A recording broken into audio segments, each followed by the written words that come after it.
Joe Biden has said he wants to abolish Oh, okay, that's what you want to student, go in yeah, first. student debt. Okay. So I wanted to get your opinions on this because I read a couple of articles that sort of disagreed with one another. But when I was thinking about it, how he's out there saying he wants to, erase uh, at least $10,000 in Mm-hmm. debt from each person, Mm-hmm. it just reminded me of how these things that are bad ideas that at one time might have seemed ludicrous to suggest that a major political party would be pushing them Mm-hmm. have now become sort of mainstreamed by the media and by social media and by this particular political party. So absurd things like abolishing the police, things that anyway I think are absurd to me, abolishing the police, abolishing borders, eliminating student debt. Um, I'm wondering how they've been successful in mainstreaming them, but I think it's because we are currently in a culture that's more concerned with virtue signaling empathy than actually practicing empathy.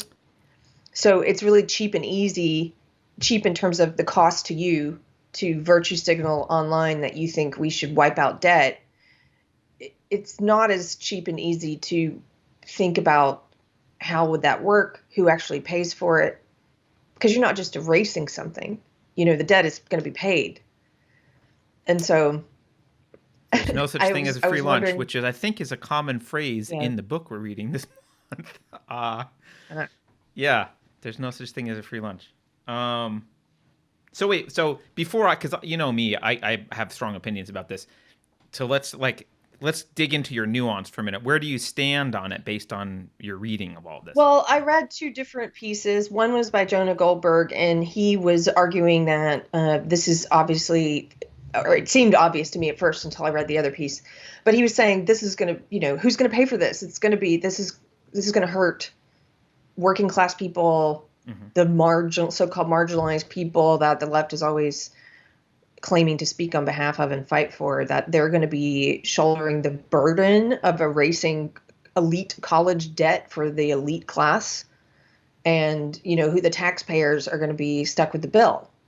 Yep. And then I read another article that and I forget the author of this one, but he was also arguing against this. It's not a good idea to erase the debt, he was saying.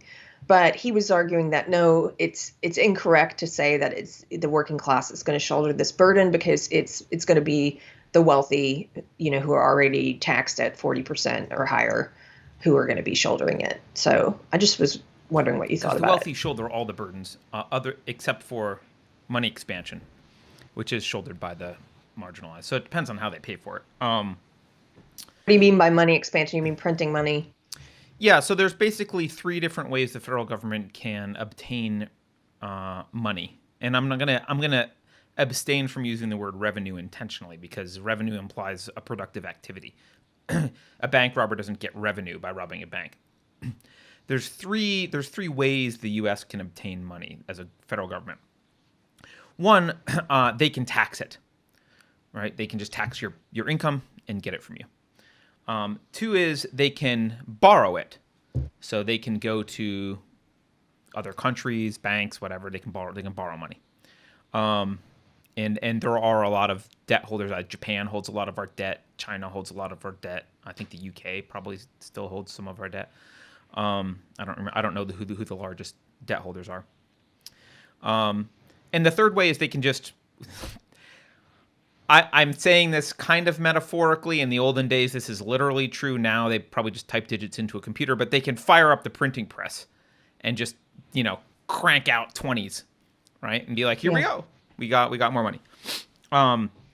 The first way, taxes, is what people generally think of as how the federal government raises money, but it's actually not.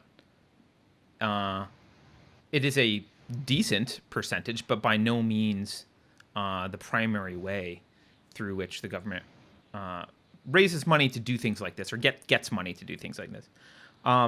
So taxes obviously affect those who are taxed the more, and so you see arguments like, well, billionaires should pay more taxes and blah blah blah, and so it's only going to hurt the wealthy and yada yada.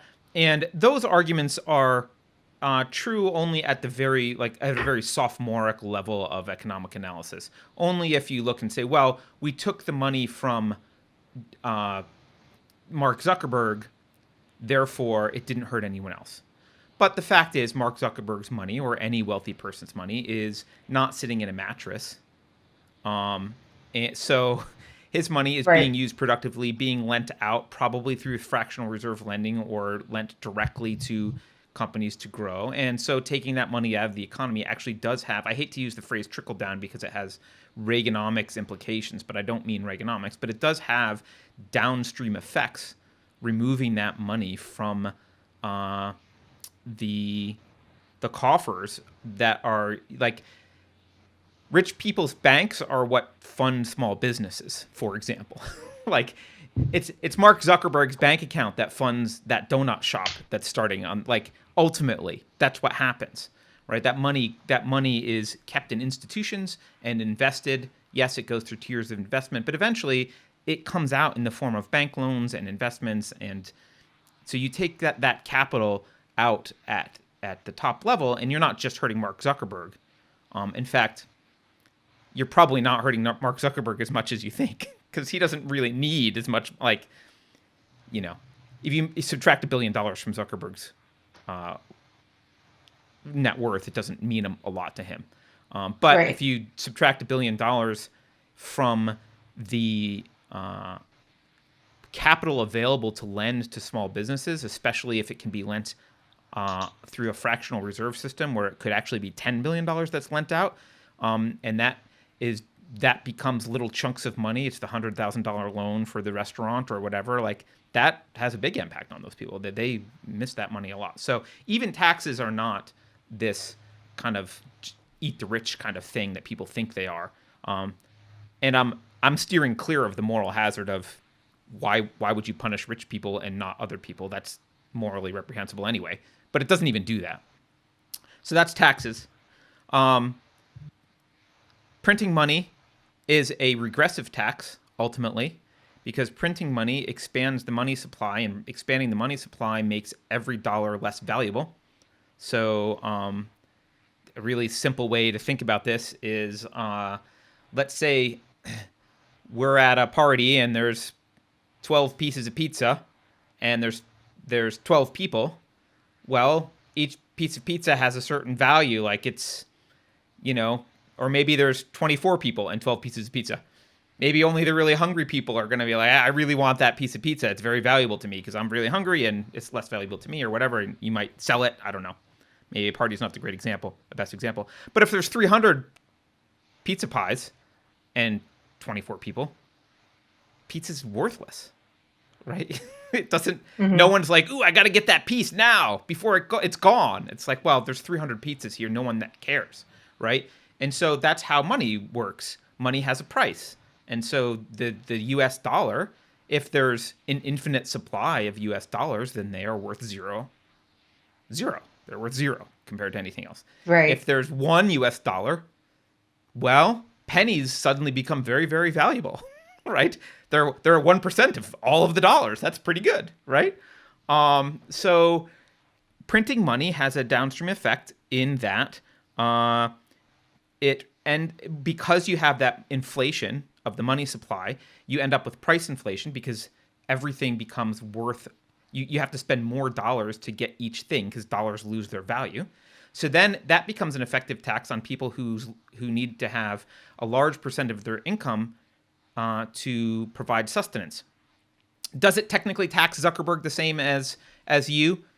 Yeah, kind of technically, but he doesn't notice or care because Zuckerberg spends a very tiny fraction of his wealth on paying for his house and buying food and clothing, right? So it doesn't really matter. But if you have to start paying 10% more for all that stuff, well, that could be a big deal. If you're living paycheck to paycheck, that's a problem. So it can hurt those people quite a lot. And the other annoying thing about it, just if you want to get your feathers ruffled about unfairness, is uh, actually, it hurts the bankers the least because they're the ones that get to spend. That money isn't just printed and distributed to inner cities.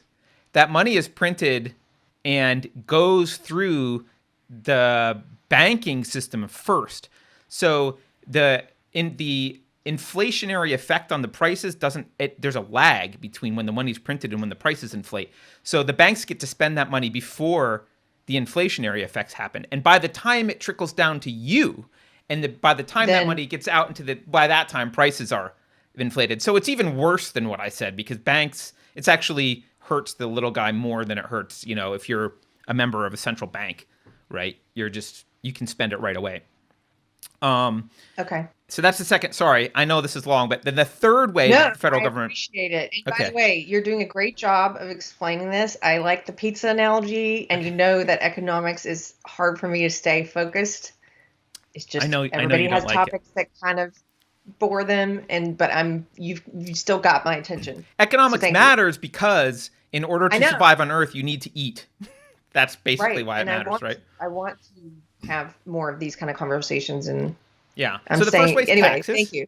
The second way is printing, and the third way is actually probably I would argue probably the worst way, and also very popular. Um, no coincidence there with government, and that is borrowing, because borrowing is a promise to tax or print money in the future for your In the kids, future, your grandkids. that So, yes, with interest, by the way, with interest. So, just like if you want to buy a TV, wait till you have the $200 for the $200 TV. Don't put it on your credit card. Otherwise, you'll pay $300 for the $200 TV or $250 because it will take long because you've got interest because you're taking a loan. Well, similarly, the federal government taking loans does relieve the short-term burden on the existing taxpayers, but it kicks the can and makes it worse down the road to your kids. It's the federal government borrowing money is one of the most evil things that the federal government, and I'm including war in that, it's one of the most evil things the federal government does.